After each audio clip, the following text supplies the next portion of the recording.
নমস্কার সবাইকে। বিয়েবাড়ির দুপুরবেলা যে একটা পাতলা মাছের ঝোল দেয় ভীষণ টেস্টি, সেইটাই আজকে আমি রান্না করে দেখাবো। এর জন্য আমি একটা বড় কাতলা মাছের 4 পিস মাছ নিয়ে নিয়েছি। মাছটা আমি নুন, হলুদ আর ধনে গুঁড়ো দিয়ে মাখিয়ে রাখবো। ধনে গুঁড়ো দিলে বড় মাছের যে একটা গন্ধ থাকে সেই গন্ধটা আর থাকে না। মাছটা যেহেতু বড় সেই জন্য আমি আলুগুলোও একটু বড় বড় করেই কেটে নেব। একটা বড় আলু আমি 4 পিস করে কেটে নিয়েছি। আলুটা কেটে রাখার পর আমি একটা গোটা মাঝারি মাপের টমেটো নিয়ে নেব। 4 পিস মাছ আছে, একটা মাঝারি মাপের টমেটোই আমার লাগবে। আর আমি একটা বাটা মশলা প্রথমেই করে রাখবো। তার জন্য আমি নিয়ে নেব পরিমাণ মতো আদা, জিরে আর 2টো শুকনো লঙ্কা, 2টো কাঁচা লঙ্কা। শিলে বেটেই করলাম, মিক্সিতে আজ করিনি। শিলে বেটে করলে পরে টেস্টটা যেন একটু বেশিই ভালো হয়। মশলাটা আমার বাটা হয়ে গেছে। মশলাটা আমি রেখে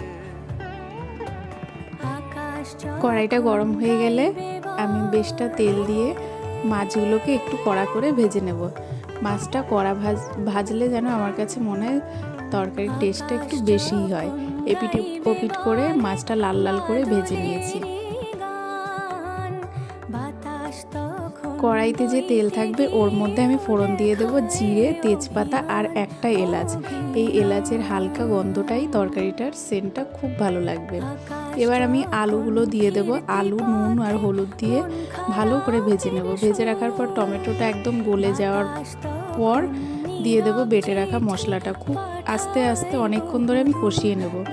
এরপর আমি পরিমাণ মতো গরম জল দিয়ে দেবো। যখন দেখব আলুটা সেদ্ধ হয়ে গেছে তখন আমি মাছগুলো এর মধ্যে দিয়ে দেবো। মাছটা দিয়ে আমি প্রায় 5 মিনিট মতো ফুটিয়ে নিয়েছি। ঝোলটা একটু কম হয়ে এলেই ভাজা জিরের গুঁড়ো দিয়ে ঝোলটা নামিয়ে দেবো। ঝোলের কালারটাই এত সুন্দর এসেছে, এইভাবে করে দেখবেন একদম পারফেক্ট বিয়েবাড়ির মতো মাছের ঝোল হবে।